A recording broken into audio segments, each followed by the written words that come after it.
96.5. 8:13 minutos, señores. Recibimos en el sol de la mañana a los expresidentes don Álvaro Colón Caballeros, expresidente de Guatemala, y al expresidente de Honduras, Porfirio Lobo Sosa.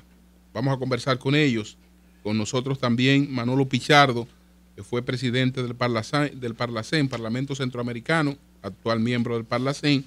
Y justamente entonces sería importante que Manolo nos introduzca el motivo de la presencia en la República Dominicana de estos dos distinguidos mandatarios que ambos enfrentaron situaciones muy difíciles con mucha gallardía y entereza. Manolo Pichardo. Buenos días, gracias María Elena. Aquí hay un rito, ¿verdad? Un ritual. A todos, gracias. Víctor, Eury, José, en fin, bueno. Todos tus hermanos aquí. Gracias por darnos la oportunidad de estar aquí para conversar con ustedes y el público que les sigue todos los días. La razón por la que están los expresidentes Álvaro Colón y Porfirio Lobo Sosa en el país es porque se ha convocado la Comisión de Alto Nivel del Parlamento Centroamericano. Está integrada por los expresidentes y exvicepresidentes de los países que integran el Parlamento Centroamericano. Es la primera reunión que celebrará esta comisión después de su creación.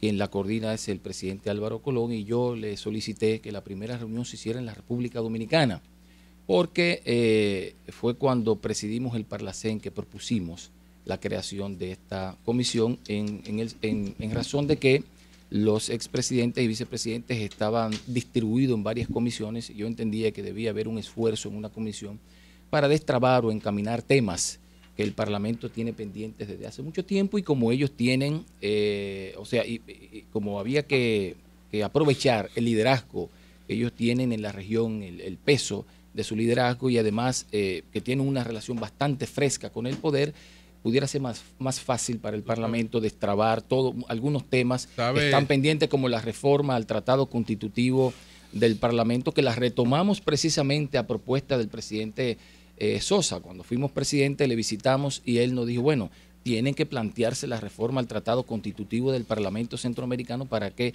tenga las facultades vinculantes plenas. Bueno, y ese es el propósito de la creación de esta comisión. ¿Qué días específicos será la reunión? ¿Los días específicos? La reunión, coincide esta reunión con la reunión de FOPREL que se hizo ayer, y ellos vinieron a participar también en la reunión de FOPREL, pero hoy es la reunión, se va a realizar en Funglode a las 10 de la mañana de hoy. Pero entonces el expresidente Fernández no estará presente. El presidente Fernández sale del país. En principio habíamos programado que fuera para ayer, que él iba a participar, pero hubo algunas situaciones de agenda de los presidentes que debían venir al país, y de todas maneras se hará ya, y el vicepresidente Rafael Alburquerque servirá de anfitrión. ¿Cómo no? Manolo, y a los distinguidos presidentes, don Álvaro Colón y Porfirio Lobo, excúseme que iniciemos por aquí. Nosotros tenemos, yo particularmente, y sé que mis compañeros, un alto concepto del Parlacén, y a través de la figura de Manolo Pichardo. Sin embargo, con nosotros estuvo hace poco la expresidenta de Costa Rica, Laura Chinchilla, y cuando le preguntamos por qué Costa Rica no era parte del Parlacén, ella dijo que el Parlacén es el paraíso de la impunidad. Eso se ha creado para que después que los gobernantes salgan del poder, pues busquen ahí un refugio para la impunidad. Y como ella no anda buscando impunidad, no está en el Parlacén. Yo pienso que Manolo no había manera de Manolo debe empezar el dinero que se invierte. Sí. Por un lado, y que las decisiones no son vinculantes. Eso que Manolo, que es un miembro más... Yo quisiera, porque tengo algunas informaciones sobre comprometido el tema de la posición con el de Parlacén. Costa Rica con relación al Parlamento Centroamericano. El problema es que cuando se propone el Parlamento Centroamericano en 1996, la propone el expresidente Vinicio Cerezo, cuando se discutían los acuerdos de paz en la región, se discutía la sede. ¿Dónde debía ir la sede? ¿En Costa Rica o en Guatemala? Ocurre que el presidente Arias quería que fuera en Costa Rica. el presidente Vinicio Cerezo quería que fuera en Guatemala. Finalmente, los presidentes votaron porque fuera en Guatemala. ¿Se sabe por qué votaron en Guatemala para bueno, la sede? El presidente quien propuso la sede fue Vinicio Cerezo. El que propuso, la creación del Parlamento Centroamericano fue Vinicio Cerezo y obviamente... O sea, ella está envidiosa. No es ella, no es un problema de ella. No es un problema de ella, perdón. Además, se dieron otras situaciones difíciles entre el presidente Vinicio Cerezo y el presidente Arias en ese momento. Entonces el presidente Arias creó toda una teoría para justificar su ausencia en el Parlamento Centroamericano, pero lo real es que, para decirlo en buen dominicano, perdió el pleito frente a Vinicio Cerezo con relación a la sede. Ahora bien, ¿por qué ellos han mantenido esa situación? Bueno, no solo la mantienen con el Parlamento Centroamericano, Costa Rica mantiene una especie como de distancia con el proceso de integración centroamericano. Sí, Costa Rica en algunos órganos está en lo que está media y no se integra definitivamente al Parlamento Centroamericano. Porque ustedes saben, no, lo que pasa es que Costa Rica siempre se le llamó la Suiza de América, tenía niveles económicos por encima del resto de la región y parece que el liderazgo político costarricense en algún momento tenían el miedo de centroamericanizarse. ¿Alguna vez el Parlamento se ha prestado algo que parezca refugio de impunidad? Con los exmandatarios, porque ya se refirió a los exmandatarios. Sí. Mira, es que no hay impunidad. Lo que tienen los diputados que lleguen al Parlamento o los expresidentes son las mismas condiciones de los diputados nacionales. Y en todo caso lo que tendrían es jurisdicción privilegiada. En vez de ir a un tribunal ordinario, van a la Suprema Corte de Justicia. Ahora, no puede ser procesado. No puede ser procesado. Ahora, eso, incluso nosotros tuvimos un caso que fue el expresidente, que lo conoce bien el presidente Colón, don Francisco Reyes, que estuvo algo pendiente con la justicia. Él fue y respondió, él se juramentó en el Parlamento, luego la justicia le requirió, fue y respondió ante los tribunales, lo descargaron y volvió y cumplió su periodo en el Parlamento Centroamericano. Bien, ¿usted quería ampliar sobre este caso? Manolo ha sido mi maestro en el Parlacén. Gracias. Manolo, tu maestro como expresidente de Álvaro Colón. Ha hecho un gran esfuerzo por evolucionar el Parlacén. Definitivamente el Parlacén le urge lo que tú mencionabas hace un momentito, la vinculación de sus decisiones a los temas regionales. Es la única institución del sistema de integración económica electa para temas regionales. Es la única. Los presidentes somos electos para nuestro país, pero no para temas regionales. Y nos involucramos ahí, en mi caso, específicamente para ese tema. El presidente Lobo y yo estuvimos en muchas cumbres y las cumbres se convierten en no sé cuál es tu opinión, nunca te lo he preguntado, pero se convierten en negociaciones bilaterales.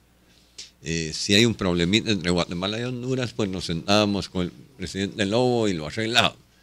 Pero la visión regional no se lleva a las cumbres de presidentes, porque siempre hay temas de presión interna, sectores, etcétera, que nos llevaba a discutir temas bilaterales. El Parlacén es un espacio, es una convergencia de 6 países con 20 diputados, 20 o 22, dependiendo si van los expresidentes o no, y es el único lugar, un espacio donde realmente se pueden tomar las decisiones regionales. ¿Por qué no es vinculante? Porque tradicionalmente los presidentes, y sinceramente el caso de Pepe y mío, es fuera de eso. Yo nunca vi a Pepe defendiendo a Honduras para tener la presidencia del Banco Centroamericano o alguien para la SIECA o la SIC. Entonces se convierte en una negociación de presidentes de cargos. Y eso no es integración. Y Centroamérica y Dominicana, que también con la bancada de Dominicana Aprendida, que ya no hablo de Centroamérica, ahora es sísmica e insular. Centroamérica sísmica ísmica e insular. Creo que el Parlacén va a jugar un papel importantísimo dentro de por lo menos un año o 2 años. Para empezar, el acuerdo de asociación con Europa. Europa nos puso la bota, tú y yo firmamos el acuerdo de asociación en Madrid, sí. Y en los próximos 4 años tenemos que tener la unión aduanera. Yo firmé la unión aduanera con El Salvador, con el presidente Saca, en febrero del 2009. Hasta la fecha no se ha implementado por un gremio salvadoreño. Porque ese gremio presiona al presidente de El Salvador. La unión aduanera la debe decidir el Parlacén, legislar sobre la unión aduanera, y los congresos nacionales deben ratificar ese acuerdo. Porque si no, no vamos a llegar. Y lo que va a suceder, si no llegamos a una seriedad más profunda con el concepto de la integración centroamericana y dominicana, es que vamos a perder el acuerdo de asociación. Lo vamos a perder porque si ya nos gastamos 1 año y fracción, ni Guatemala y El Salvador, que somos los más, y Honduras, que somos los que siempre vamos a la cabeza de las cosas de integración, tenemos que ser más formales. Eso de la impunidad. Anoche me planteaba el ex vicepresidente Espada de Guatemala, y hoy le preguntaba a Pepe, y gracias a Dios estamos de acuerdo. Eso de la impunidad, que la quiten si quieren. La verdad que yo por lo menos no tengo ningún problema con eso. Yo fui al Parlacén por la vinculación, porque yo estoy viendo que la región va a sufrir. El tema de Costa Rica. El presidente Solís tiene totalmente otra una actitud, visión diferente, totalmente distinta de los últimos presidentes o gobiernos costarricenses. Yo soy de la opinión que si Costa Rica no quiere el Parlacén, no quiere la Corte Centroamericana, entonces no le demos el mercado. Y punto. Porque no puedes escoger en una integración lo que me gusta y lo que no me gusta. O somos o no somos. Si son la Suiza de América, pues que se van a Europa. Si no, no de veras.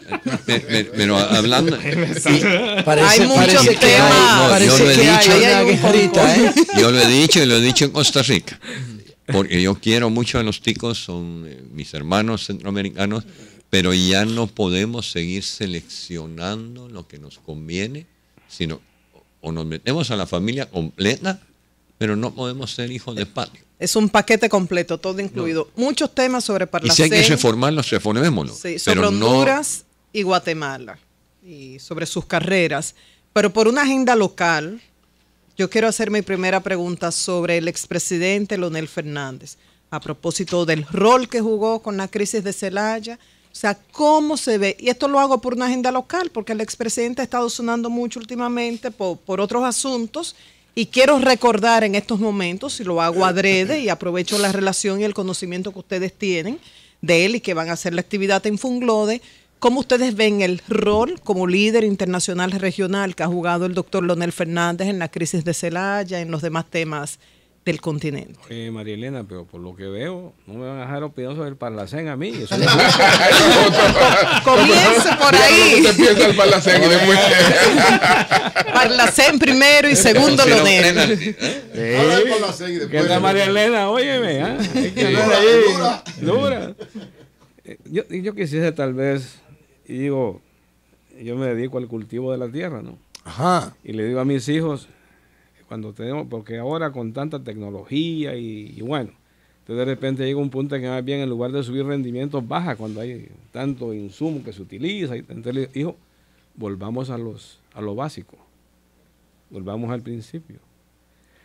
2 cosas sobre el tema. Uno es que Costa Rica no fue parte del conflicto centroamericano. Así es. Eso es importante. Y eso hay que tomarlo en cuenta, porque no es justo también que el conflicto sea aquí y la sede se vaya. Como que no, ¿Por qué no cayó en ese conflicto? Porque ellos no tenían Guerra Fría. Pues mire, nosotros no tuvimos tampoco. Ustedes no. No tuvimos, no, Honduras no. Pero Guatemala tuvo.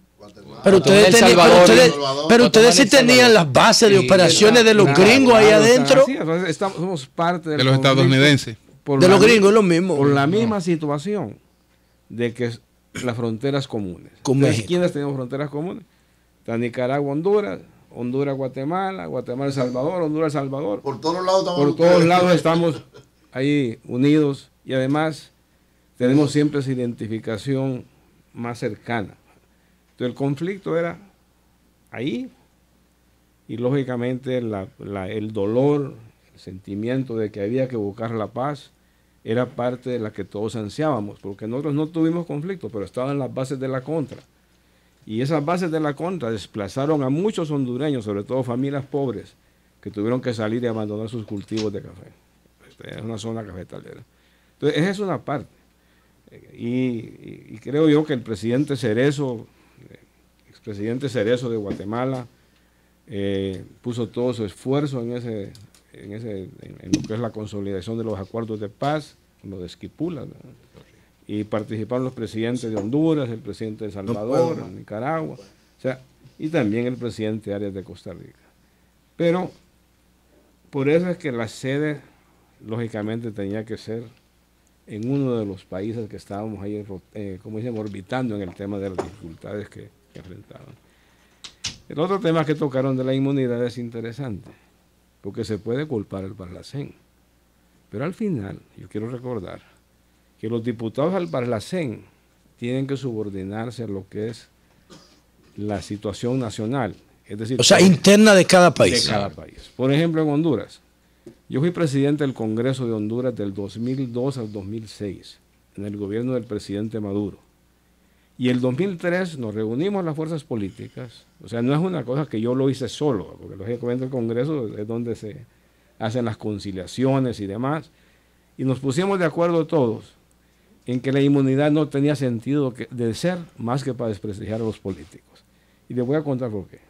Interesante reflexión. Fíjate, cuando dicen, pedimos al Congreso que le quita la inmunidad a X diputado, ya tú eres culpable. Sí. es verdad. El Congreso agarra tu caso y dice, no al lugar, el Congreso está apañando La inmunidad. A un a alguien, culpable. a un culpable. Protegiendo a un ¿Ya? culpable. Y si dice sí, Lo ya eres condeno. culpable.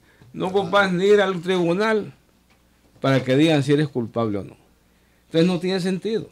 Entonces en Honduras decidimos quitar la inmunidad. En Honduras no tenemos inmunidad. Nadie. Y de nadie. O sea, En su nadie. gestión como presidente del Congreso se hizo eso. Se hizo eso. A instancia suya. No, de todos. O Consensuado, ¿no? El diálogo, era un congreso en el cual no había ninguna... Nosotros teníamos mayoría relativa como partido. Partido Nacional de Honduras, que es el que yo represento. Entonces el Partido Nacional tenía mayoría relativa.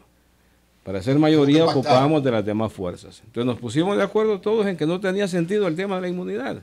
Porque además muchos se apuntaban en las listas de diputados buscando Inmunidad. protección, buscando inmunidad. Y dijimos, aquí no vamos a ser refugio de Esa es delincuentes. otra lectura. Claro. Los que tenían una intención o un perfil delincuencial se inscribían en la lista de diputados con ese propósito. Así es. Porque sabían que había inmunidad. Entonces la quitamos.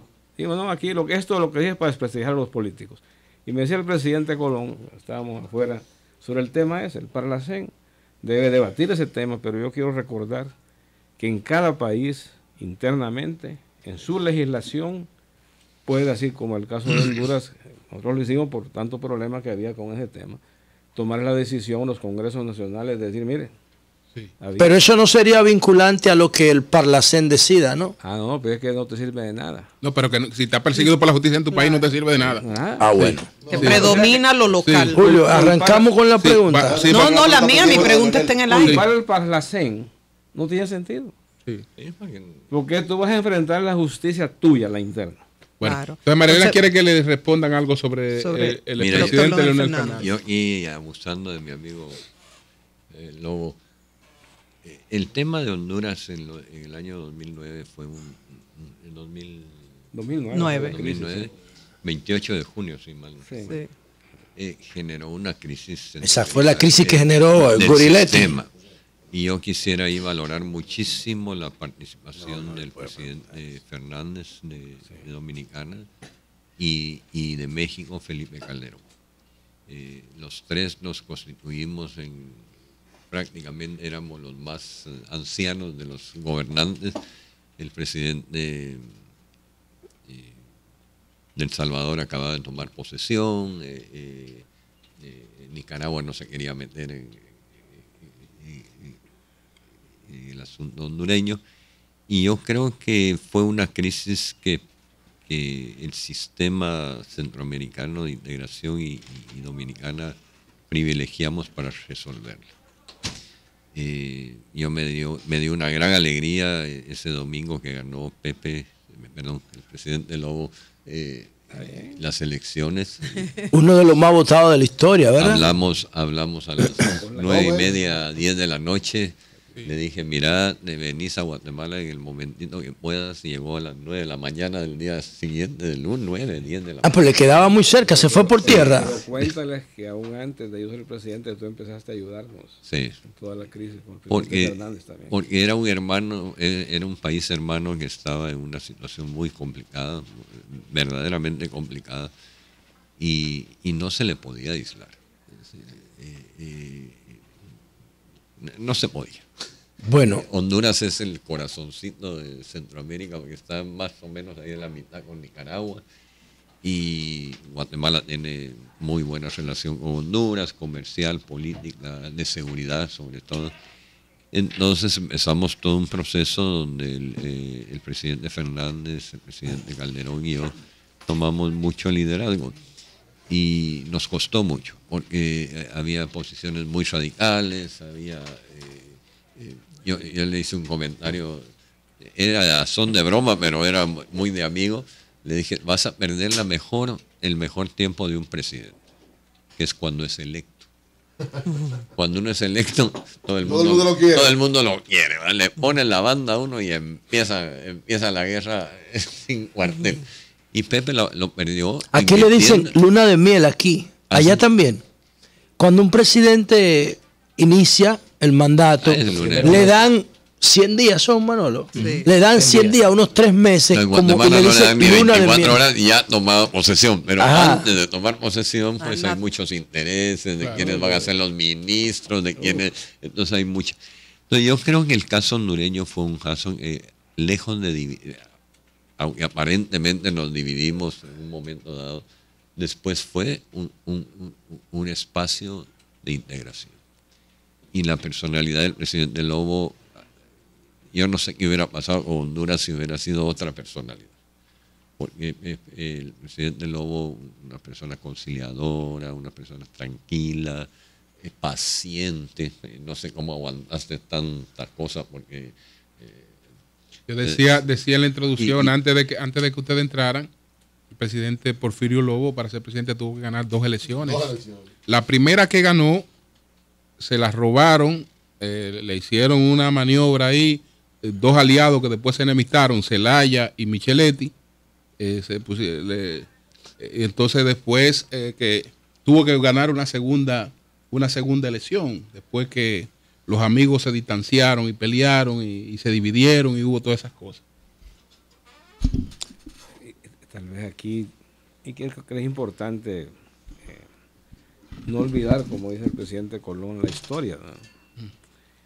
Y yo quisiese en esto agradecer al presidente Fernández el papel que jugó en ese momento. Sí. Fue fundamental.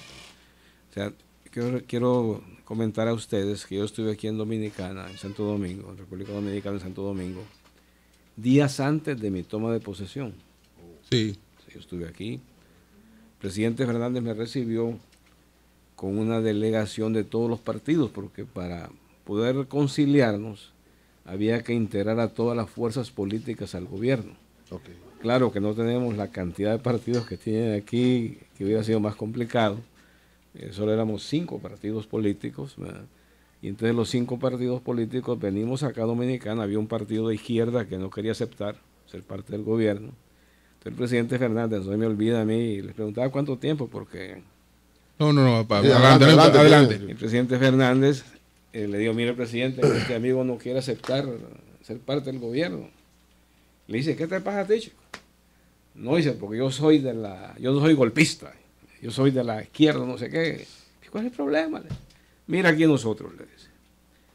Morales Troncoso, que de Dios goce, demócrata cristiano. ¿Qué se hizo Miguel Mejía? Y aparece el pequeño Miguel Mejía ahí. Pequeño, no cabe por esa puerta. Venga, amigo. Y Miguel Mejía de extrema izquierda. Búsqueme a Miguel. Dice que aquí todos somos, yo soy socialdemócrata. ¿Cuál es el problema? Perdón, ¿quién dijo que socialdemócrata? Sí. Socialdemócrata. Sí, ¿Es verdad, claro. Manolo? Claro. Mira, Manolo, cómo me queda. Pero el PLD buscó afiliación a la socialdemocracia. El PLD en su congreso determinó pedir la afiliación en la Internacional Socialista. Julio. Y hay un miembro del Comité Central que se está enterando hoy que es un partido socialdemócrata. No, yo sé lo que hizo la secretaría a la que Manolo pertenece de Relaciones Internacionales tratando de buscar eso, pero eso era para conectar el PLD internacionalmente. Pero no. O de repente escuché mal López. Pero lo que quiere llevarles es que estaban todos. Es la lectura del presidente. Entonces, mira, además, Leonel es ideológicamente muy flexible. Diferentes tendencias. Si él va al Vaticano, dice que es católico, y si ve a Estados Unidos, fácilmente dice que es protestante. Pero ese era el que tú estabas apoyando ayer. Yo no lo estoy apoyando. Yo no apoyo a Leonel. Vamos con la pregunta. Vamos con la pregunta. No, para que no me vayan a malinterpretar. Miren, aquí todos somos de diferentes tendencias políticas. Así es. Pero tenemos algo en común que se llama República Dominicana. Y a todos nos interesa trabajar por República Dominicana. Y aquel me aceptó el cargo. Te integramos un gobierno que había de todo. O sea, convenció a la izquierdita radical. Bueno, José, tú ibas a hacer una permíteme, pregunta. Víctor Gómez Casanova. Permíteme, José, creo que es la segunda vez y creo que es un lujo para nosotros agradecer a Manolo. En la semana pasada tuvimos la oportunidad de entrevistar al expresidente Lacalle de Uruguay y a la expresidenta Humberto Lacalle. Así que Alberto. Ese es un fascista. Y ahora tenemos dos presidentes y a Laura Chinchilla. Ellos vinieron independientes del Parlacén. Acuérdate que ellos eran antiparlacén. Pero a lo que me refiero es que agradecer a Manolo porque tenemos la oportunidad por segunda vez un medio y nos distingue. Claro, en menos de un mes, 4 presidentes. Claro, un lujo. Tener por segunda vez 2 expresidentes de manera simultánea. Entonces quisiera preguntarle. Debemos estar en el Guinness por eso. Una pregunta, sí, yo creo que sí. 4 expresidentes en un mes. Una pregunta a los 2 expresidentes. Y vamos a tener 5 porque viene una fuerte por ahí. El momento más difícil de su presidencia, el momento que usted recuerda con mayor dificultad y por qué. Y en el caso de don Álvaro, agregarle a esa pregunta el caso Rodrigo Rosenberg, que este abogado que se parece al de Alberto Nisman en Argentina. Caso. Por eso yo lo narré aquí. Por eso le hago la pregunta a don Álvaro Colón, expresidente de Guatemala, porque recuerdo que este abogado, antes de su muerte, dejó un video grabado que si algo le pasaba, responsabilizando y después él mismo contrató su muerte. Secretario de la presidencia de su gobierno y haciendo acusaciones contra usted. Los momentos más difíciles de su presidencia y en el caso de don Álvaro, este tema de Rodrigo Rosenberg. Muy bien. Bueno, es que, o sea, como dice Álvaro, yo no tuve luna de miel. No tuvo luna de miel, no. Pero para eso me eligió el pueblo hondureño. Entonces, tengo cosas como estas, porque a veces se oye mucho de Honduras y de la crisis, todo lo que pasó. Uno, quiero decir que la crisis fue del partido de gobierno. Sí. Que fue el partido que se dividió. Sí, fue el partido que se dividió. Sí, el partido, sí. O sea, el caso de ellos era el partido mismo de gobierno, una crisis de poder. Y una de las razones de la crisis fue la reelección. Y una de las razones de la crisis fue querer modificar un artículo pétreo de la Constitución. Eso fue una de las razones de la crisis. Ellos se dividieron, el partido se dividió por el tema de la reelección. El apoyo que le dieron los gringos a Goriletti, ese fue la causa de la crisis. El apoyo que le dio Hugo Chávez, que le daba Hugo Chávez a Zelaya, esa fue la causa de la crisis. Ahora continuemos. Pero miren, la crisis fue el golpe de Goriletti. Cálmense un poco, miren. Ahí hubo de todo. Sí. Al final, Micheletti era el presidente del Congreso y Zelaya el presidente de la República. Entonces la crisis fue entre los dos. Del mismo partido. Y eso nos llevó a Honduras a una crisis institucional profunda. O sea, se superó todo esto, pero lo interesante es hablando de luna de miel, el día de mi toma de posesión del estadio me fui con el presidente Fernández a la embajada de Brasil, a acompañar al presidente Zelaya al aeropuerto para que pudiese venir aquí, que ustedes aquí lo tuvieron él mucho tiempo. O sea, son parte de la solución de la crisis en Honduras. Así es. Porque esos actos, esos gestos que se tuvo entre todos, los arreglos que se hicieron, son parte de lo que se pudo concretar al final, era parte de lo que es el proceso pues de reconciliación. Entonces yo le digo a Víctor, para mí lo más complicado fue que no tuve ni fiesta de toma de posesión. No hubo nada. Juego a la lata de una vez. No hubo nada. Fue crisis y conflicto desde el momento de la elección, ni siquiera de la toma de posesión, sino desde la elección. Mire, todos los días teníamos manifestaciones violentas, todos los días. Estábamos excluidos de todo el mundo. No nos dejaban llegar a ningún foro. Eso es terrible para un país pobre. ¿Cómo logró vencer eso, presidente? ¿Cómo logró vencer eso? No, poco a poco y con la ayuda, por ejemplo, yo recuerdo al presidente Colón, jugó un papel importante, el presidente Fernández, un papel importante, el presidente Martinelli de Panamá nos ayudó mucho, el presidente Santos y el presidente Chávez dieron el último, como decimos nosotros, fueron los que dieron lugar con el acuerdo de Cartagena, la reunión que tuvimos en Cartagena de Indias, para que ya pudiéramos ingresar a la OEA de nuevo, regresar a la OEA, lo cual viabilizó para Honduras la apertura internacional. Entonces, a veces, como es normal, así como José se manifiesta, también tenemos allá esta riqueza que nos da la democracia, de poder tener diferencias de opinión y poder así es. Pues, construir consensos en base a diálogos y demás. Yo le digo un profundo agradecimiento con el presidente Chávez por el papel que jugó, con el presidente Santos, porque si ellos no nos ayudan, no hubiésemos regresado a la OEA, y fue hasta el 2011 que regresamos, o sea, 1 año y medio después de iniciar SICA y todo, estábamos escritos de todo.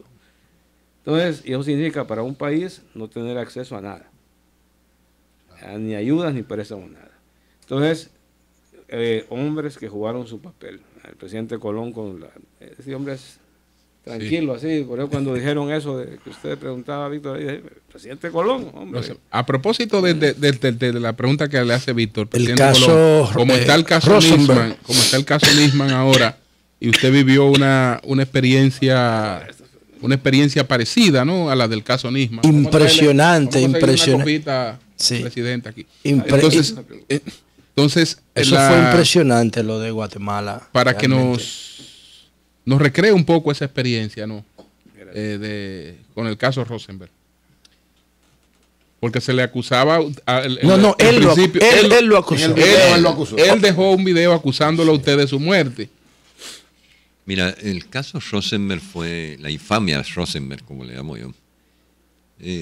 Perdón, ¿cómo usted le llama? La infamia Rosenberg. Esa hay que verla en etapas. El presidente Lula hace 1 año más o menos que nos vimos, me dijo, mira, ¿cuántos presidentes hubieran aguantado un golpe de esa naturaleza? Pelear contra un muerto es Pelear imposible. contra un muerto. Oh, sí, claro. Y un muerto que dejó un testimonio, imagínate tú. Y un muerto que estaba loco y que nadie sabía que estaba loco. Sí. Es decir, entonces ahí hay que verlo por etapas. Primero, la depresión, el hundimiento de Rosenberg, que al final yo creo que él fue víctima de su propia locura y esa victimización generó que se unieran todos mis enemigos alrededor de la muerte. Y entonces se vuelve una cuestión política. Rosenberg se queda en la tumba y se queda el problema político. Yo tengo terminado el libro. Cuéntese episodios, sus memorias ahí. Y tal vez hoy voy a platicar con Pepe, que siempre ha sido un gran consejero, porque creo que si lo publico voy a polarizar el país. ¿Va a qué? A polarizarlo, a dividirlo. A polarizar más el país. ¿Por qué? Porque digo la verdad. ¿Y cuál es la verdad? ¿Cuál es la verdad de se puede decir? Porque en síntesis, a la verdad de lo que pasó. Yo voy a hacer siempre. Digo, la verdad la conocemos sincero. Ya. Los que le damos seguimiento a estas cosas sabemos día de la lo que crisis, pasó. yo me entero del video a las 7:10 de la mañana. No podría describir lo que sentí yo de oír una cosa tan fantasiosa y tan... Pero sí recuerdo que ya a las 6 de la tarde yo ya estaba tranquilo. Llegó mi asesor de campaña, que siguió como asesor de gobierno, llegó de Estados Unidos y cuando me vio me dice, presidente, ¿y por qué estás tan tranquilo? Porque tengo la verdad en las manos. Y el que tiene la verdad en las manos tiene el reloj. Hubo un elemento, presidente, que complicó la percepción de la gente. La mentira tiene el reloj en contra. Presidente, hubo un elemento. Las manifestaciones se van a calmar porque no tienen sentido. No tienen. Miren, fueron a tocar cuarteles. Un general que me lo voy a llevar a la tumba como una persona leal me llama con la gente enfrente a él y me dice: aquí está fulano y sutano y speaker tocando cuarteles. Y le digo, mira, le dije, uno de ellos había sido mi socio. Le dije, mira, le dije, no me comporté muy educadamente. Le dije, si ustedes quieren guerra, la pueden tener. Declaro estado de sitio ahorita y los meto a la cárcel a todos. Pero yo hubiera prendido un fuego en Guatemala que ya estamos cansados de ver fuegos y confrontaciones. Entonces, en esos momentos, tú hablabas de los momentos difíciles. Lo más difícil de un presidente es tomar decisiones para el bienestar común, no para su partido o su equipo, sino cuando tienes que tomar una decisión. Para mí hubiera sido facilísimo. Yo tenía el ejército conmigo, porque los había mejorado el salario, había limpiado la cúpula. Bueno, tú no estabas en el poder todavía, pero cambié 3 cúpulas en 6 meses. 3 cúpulas militares. Es que no es fácil, Guatemala, vamos a hablar y de al eso. final el ejército se reivindicó. Entonces estaba conmigo totalmente. Ahora tienen un militar allá. Seguro de que podía haber cualquier problema, menos con el ejército, menos con la policía, que es más grande que el ejército, y con la gente pobre. Entonces yo estaba seguro del apoyo. Fue difícil, fue complicadísimo, pero lo que más me dolió, lo único que me deprimió por unas horas, es ver a la gente educada en las universidades americanas ofendiendo a la gente sencilla. Me golpeó. Yo tengo un video y, por cierto, que la portada del libro es un famoso líder del empresariado guatemalteco metiéndole un billete en el brasier a una señora pobre. Y para que protestaran contra usted. Vendida. Y lo voy a sacar para que su familia se hunda de vergüenza. De vergüenza. Porque haberse educado y fuera es un privilegio que muy pocos guatemaltecos tuvieron. Y ver en las manifestaciones que los abusivos, los prepotentes, eran los más educados. Y yo ese día me pregunté, Pepe, si no era mejor no ir a la escuela, fíjate. Porque la gente sencilla es la más fiel, ahí tranquilitos, su estoicismo. Entonces yo creo que ese ejemplo, y José, cuando tú dijiste es Argentina. Sí. Yo cuando vi ese rollo. El caso Nisman, Alberto Nisman. Aquí se viene de nuevo. Retrató. Resucitó Rosenberg, dije. Sí. Y llamé, no pude hablar con Cristina, pero hablé con su secretario privado y le dije, mira, solo decirle a Cristina que si ella tiene la verdad, que se esté tranquila. Que esté tranquila. Porque esto va a ser de largo. Yo no creo que ella sea tan inocente como usted, pero tampoco creo que ella tenga que ver con la muerte, ¿no? Porque hay muchas cosas. Yo creo que hay pero en el caso suyo fue alguna película sobre el caso Rosenberg, porque después él mismo. Hay dos documentales y hay una película que va a salir. Porque él mismo, señores, contrató a los sicarios para que lo mataran a través de su excuñado, él mismo. Y se vistió como los sicarios para que el hombre lo mataran. era tan maquiavélico. Una locura. Engañó a los caso. primos, engañó a todo el mundo. A todo el mundo, a todo el mundo. Bueno, ¿pospuso la puesta en circulación de su libro o por ahora no está? No tiene fecha. Vamos a volver. Yo creo que todavía hay decisiones de presidente que se toman al final, afuera, ¿verdad? Vamos creo que Guatemala no. Yo sé que es la verdad, yo sé que. Pero.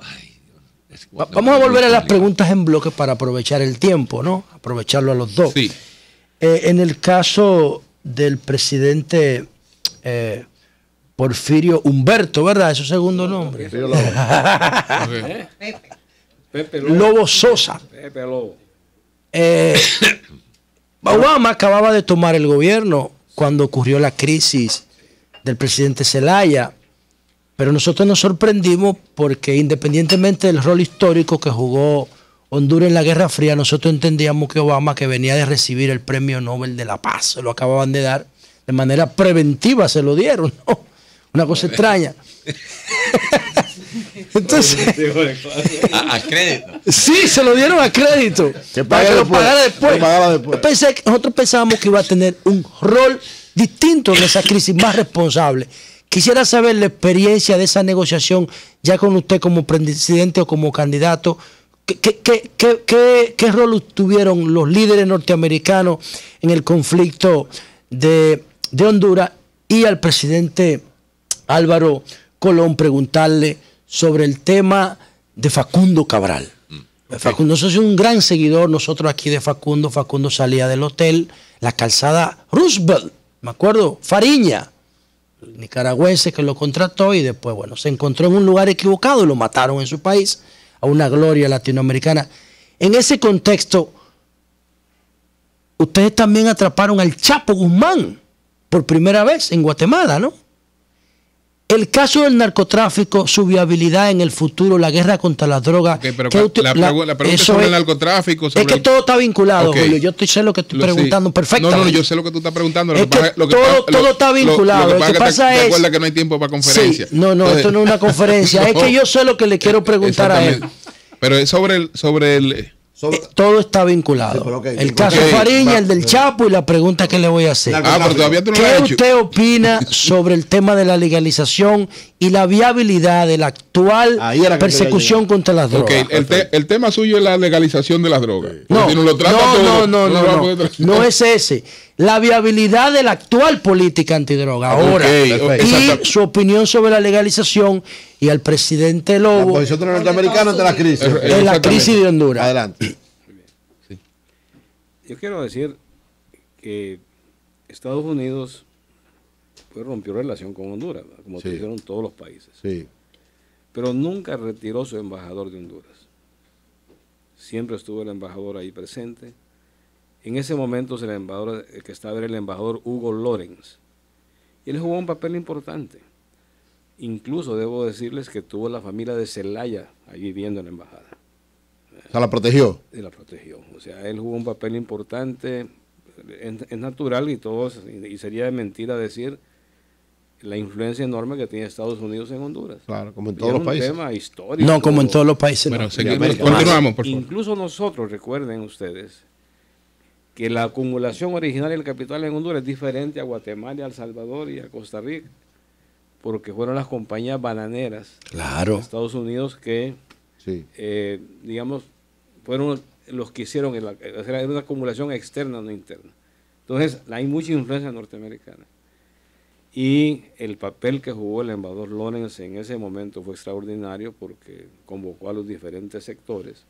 Aunque algunos griten ahí, gritos antinorteamericanos, todos llegaban ahí y fue parte de una solución importante, al extremo que les digo que él tuvo a la familia de Zelaya ahí albergada. Ese era un dato desconocido. Entonces, el Estados Unidos jugó su papel de esa manera. O sea, su embajador nunca lo retiró. Y Obama y Hillary conversaron con usted. Oye, el embajador Lorenz, que fue muy criticado injustamente, porque yo que estaba como era candidato presidencial, vivíamos todo lo que sucedía en ese momento. Y fue un papel muy, muy importante en lo que es el proceso de reconciliación. O sea, es un proceso que quiero recordar a ustedes culmina con que el día de mi toma de posesión se firme el decreto del Plan de Nación. ¿En qué consistía eso? Bueno, escúchame, porque todas las fuerzas políticas firmamos un plan de nación en Honduras con una visión a 24 años o más. O sea, el tema fue que de las crisis, como dice el presidente Colón, a veces surgen grandes decisiones. Son oportunidades. Sí. Entonces, en el caso del presidente Colón, vamos a resumir la pregunta que teníamos. La viabilización sobre la actual política antidrogas y las posibilidades que plantea la legalización. Okay. Yo me opongo a la legalización en la forma absoluta como se planteó hace unos años. Ahora, creo que hay que sacar a la víctima de las drogas, que es el consumidor, de la parte criminal, digamos, y pasarla a la parte de salud. Yo ahí estoy claro. pero en nuestros países, particularmente Guatemala, y creo que es el caso de Salvador y Honduras, si no podemos controlar el cigarro ni el contrabando de gasolina en las fronteras, ¿cómo vamos a controlar una cuestión tan complicada como es el tema de las drogas? Yo creo que aquí hay cosas más de fondo. Con Pepe participamos en un montón de reuniones con Estados Unidos, México y Colombia, que esta guerra de las drogas no es una guerra de Honduras, de Guatemala, de México, es una guerra de todos. Y en el norte, nos está hundiendo el yo país se lo dije a actualmente. Obama, estoy seguro que Pepe se lo dijo en privado muchas veces. Le decía, mira, si ustedes no controlan sus armas y no controlan sus flujos financieros, su consumo, nosotros vamos a seguir poniendo muertos. El problema no es la droga, el problema es la plata. el dinero, ¿quién Los lo lava? miles de millones de quetzales, de dólares regresan, pero por llovizna. Allá es. Allá, que ellos los ¿Quién lavan. nos garantiza? La Y eso última vi yo milla. una vez que nunca lo había visto yo desde ese punto de vista al presidente Fernández en una cumbre en Caracas.